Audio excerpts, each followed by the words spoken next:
this year.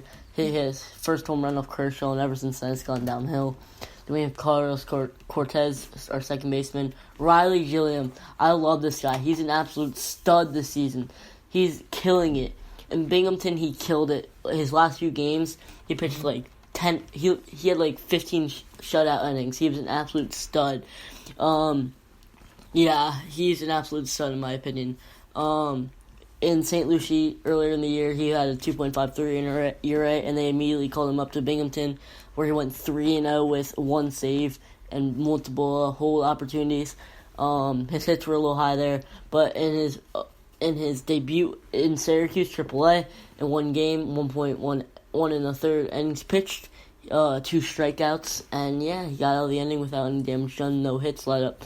But I love this kid. He's only 22 years old, and he's an absolute stud. I absolutely love him. He has a great fastball, curveball. Yeah, he only throws 2 pitches, it says, on the MLB pipeline, but he's an absolute legend. I love him. He's a great pitcher. Yeah, so we got him a few years ago, but he has a very fast motion. He has a plus fastball, 96, 97. His curveball gives him like a good second plus pitch, registering up in like the higher 70s. Maybe like get his control down a little bit. But he overall this season he just left 9 walks, which you gotta love in 30 and 2/3 innings pitched. Ryder Ryan, who we got from the Jay Bruce trade, right-handed pitcher. Stephen Villanes, our only sidearm pitcher in the minor leagues, currently in Syracuse. Eric Hanhold, who is an absolute flamethrower. We got a little bit a glimpse of him last season. Christian James, who is currently doing pretty solid in Brooklyn right now, posting a 4.39 ERA. Hits are a little high, almost 60 hits, but if he gets that down, he'll definitely be a dominant pitcher. Then we have a few catchers: Patrick Mazeika, Ali Sanchez, Quinn Brody being an outfielder, Luis Carpio, who I absolutely love. I love a lot of our prospects. In St. Lucie, he had 330 with a home run, 5 extra base hits, and 94 at bats. But he's struggling to get his groove in Binghamton. But once again, he's only 21, and he has plenty of time to develop. As I could definitely see him as a key utility bat or utility when he comes up to the majors in his predicted ETA 2021. And then we have Nick Mayer, who we drafted last year, and Stanley Conservera. But we're going a little overtime for this subject, but we're going to be talking about what the Mets should do right now. Obviously, I talked about what we should do on the field, but what should we sell? Should we buy? Should we rebuild? This is a weird question because the farm I just stated is decent. I know we love our guys, but it's just decent. Let's just admit that. We have a few studs who I could definitely see being absolute. I could see them being key contributors in the Queens when they make it up to the majors, but I can only see 2 or 3 guys doing that. I've watched baseball for quite a while. I kind of know I can't guess everyone, but I can just see guys who are going to be busting away in the major leagues or won't make it to the majors. But I'm very excited about Anthony Kay, Riley Gilliam, Mark Vientos when he makes his way up, Ronnie Mauricio when he makes his way up, if he grows, Junior Santos when he develops into a more matured pitcher, Tony DeBrell. These are all a few guys who I definitely could see being in the majors in the next 2 years. Not Junior Santos, of course, but all these other guys, Simeon Woods Richardson, if he can get his control and hits down. But all these guys are, we don't have the best farm, but we're definitely not in a spot where rebuilding would be the option. Trading Jarred Kelenic and Justin Dunn this offseason killed us. Jarred Kelenic was a stud of our farm, being our second-ranked prospect behind Pete Alonso. And we just traded him for Edwin Diaz, who we could have got Craig Kimbrell for, and Robinson Cano, who we could have picked up Ian Kinsler or anyone else who was old or a washed-out second baseman for less than $20 million. So that just annoyed me a little bit. Now we can't rebuild. Now I'd feel fine if we had Jarred Kelenic and Justin Dunn, and I'd be okay rebuilding around that. But we just have a decent farm system, and I know. And if we want to compete, we have to do something now. And if we don't, say if we trade more of our farm and it doesn't work out, we're screwed. Say if we trade Trevor Newen, as I said earlier, maybe like David Peterson for like Mitch Haniger or like Will Smith or like I don't know, maybe like Nick Castellanos or like big bat like one of those guys or Strubel Cabrera. I'm just throwing out names at this moment. Like we need to do something right now. Maybe we go after Ketel Marte or like the DX second baseman. He's having a pretty good season. But the thing I'm really worried about is if this doesn't work out and we don't make it to the playoffs after trading our farm, we just look so stupid if we do that. We look so stupid if we trade our farm and nothing happens. So that's why we're in a really bad spot right now, because we don't have any backup in our farm. If we trade Trevor Newton and David Peterson, we just lose 2 of our top 10 prospects, and no one wants anyone after our top 10. Those are guys who are like, We have Franklin Clome off an injury. Desmond Lindsay, who's so far. Major League Caccini, who we know is like going to be, don't tell him this, but a bust. But, Ryder Ryan, and all these pitchers who like, you can't really tell pitchers. You can't really like be too confident taking pitchers unless you're taking like a guy like Walker Buehler or like Michael Kopech or like some of those guys, or like Anthony Kay. But if we trade Anthony Kay for someone, it better be someone really darn good. Like for some, I don't know. I can't even name who I'd want for Anthony Kay. He's 24 and he's just an absolute stud. So we're in a really tough situation right now. What should we do? What should we do?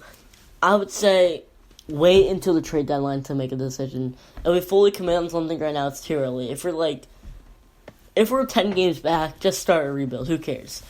We would look. This is such a weird situation to be in. I don't want to We just spent so much money this offseason, and we're gonna have a good team while rebuilding. That's the thing. I would say make the decision this offseason. Just roll with what we got right now. If it takes an 81 season, then so be it. Then we can rebuild this offseason, tear it all down, lose probably Brody Van Wagenen. But, yeah, so it's definitely a hard situation to be in as a Mets fan, as our quote-unquote older brothers are currently dominating the league, having, like, the third best record. But as we beat them, so they're not our older brothers. But regardless of what that is, but I like our young core of guys, but it's just weird. We need something to happen. We need someone that get called up, or like someone just to like go on like a Lucas Duda type like streak, or like go off for like a week straight, just putting us ahead. We need someone like that. I think Michael Conforto needs to step up. Michael Conforto's 26. He's had 2017 was a good season. 2018 was an ass season. He needs to go off right here. We're 70 games through the season, and he has like 12, 13 home runs. That'll definitely go up. If he keeps this up, he'll like be at 20, but 20, 25. But we need this man to step up. We need him to go on a huge run, huge tear, heading like and ending up with like 35 home runs. Pete Alonso is a rookie. He shouldn't be holding down the team. It's great that we have a guy like Pete Alonso holding down everything and like all that, but we need a leader who's been in the majors for everyone. We can't just like sit in the dugout, be like, oh, just wait. It can't just be like, it can't just be Pete Alonso walk, hoping for a walk, hoping for a little base hit. Pete Alonso's up. He's a rookie. He's gonna make mistakes. We need to create stuff our own selves. We need to do stuff to get on base. We need to work counts more. Actually, something I've realized, we don't attack first pitch fastballs. First pitch fastballs down the middle, we just take it. If it isn't in our, if we don't love it, it's like a 3-0 count. If we don't love it, we're not swinging at it.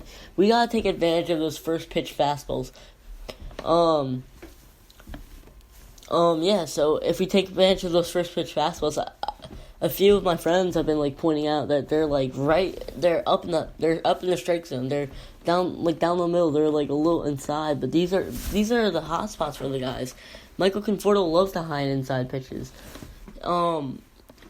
it's just Robinson loves the down low pitches where he gets to pull it. But we just need to, like, in a way, we just need to, like, have guys step up in big situations. Our pitchers are starting to come alive, hopefully. Knock on wood. But our pitchers need to come alive a little more. Actually, they're coming alive a little more. Syndergaard needs to step up, get his head out of his butt. Jacob deGrom, I don't know. We just paid him $130 something million, and he's not doing the job. He's doing awful, matter of fact. Actually, tonight he's actually having a pretty good outing regardless, but he's not what $130 million should get you. Let's be honest.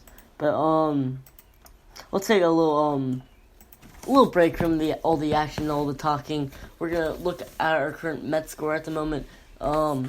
They are currently playing against the Cardinals. I know some of you guys probably aren't listening and watching the game, which is currently fine. But we are up 2-1 as Jacob deGrom is on fire. It's not in my opinion. It's Jacob deGrom is dominating right now. They had one cheap hit, and that's how they scored their run. Michael Conforto home run, 2-run home run, MVP season, and Carpenter reached on the infield hit. Bader scored. So that's the weak hit they had. But yeah, so that's Michael Conforto coming through. That's what we gotta see, guys. Michael Conforto needs to. Winning the series would be huge. I hate to jump around and be all anxious to talk about stuff, but winning the series would be huge. If we could sweep, oh my goodness, that'd be even better. We'd be 37-34, putting us in a very good spot, possibly putting us back in second place, depending on how the Phillies do, as the Braves are currently in first place. Who would have guessed? But and this is also, we're trying to be spoilers right now. The Cardinals are currently 5 games back, and if they'd be 33-37, which would put them 10 games back or more games back than that. So then we're trying to be spoilers here for that NL Central. Obviously not our biggest concern. It's definitely a 3-person run. The St. Louis Cardinals are in a similar situation as we are in right now currently, as they're in the middle of the pack. They have a solid team. It is now a 2-2 game as Paul DeJong just hit a home run. That sucks. But Jacob deGrom, other than that, has been pretty dominant. 6 strikeouts, 1 home run. His ERA is now 3.43 again. But yeah, he's 5 hits. We're not doing too great against Jack Flaherty. But, McNeil struck out, wow. But, okay. So, almost everyone on our team has struck out today. Dom Smith, Todd Frazier, and Jacob deGrom are the only people who haven't struck out today. And we are currently getting 3 hit. And Michael Conforto, Pete Alonso, and Jeff McNeil have our only hits today. Oh, geez, that's not very good. Yeah, so we need more people to step up in situations like this. Carlos Gomez, I don't care. You need to and get your head together. He's had a few big moments. He had a home run against the Yankees, but he needs to get more base hits. Base hits are as good as home runs. Running around the bases like a maniac. Just get on base somehow. You're very fast. You steal bases. Ahmed Azar, do the same thing. We need you on base so you can steal bases as well. Todd Frazier, you've been doing fine, actually. Donald Smith, I've loved the season. 346 average, 436 on base percentage. But, Jacob deGrom just got out of it. 6 innings. Okay. So, currently, I love to see Michael Conforto coming through more. But yeah, so overall, hopefully Jacob deGrom can shut it down. He is currently at 96 pitches, so he probably has one more inning left in him. Our bullpen is all fresh and ready to go, as we had an off day yesterday. So Diaz, Familia, Seth Lugo, Gazelman, and all those other guys are all ready to go. So there should be no excuse why we should lose this game. But yeah. Yeah, so, we've been striking out the big guys. Marcell Ozuna struck out twice to Jacob deGrom. Yadier Molina struck out twice. So yeah, we're striking out all the pretty good guys. We haven't left any big hits other than Paul DeJong. But yeah, you gotta love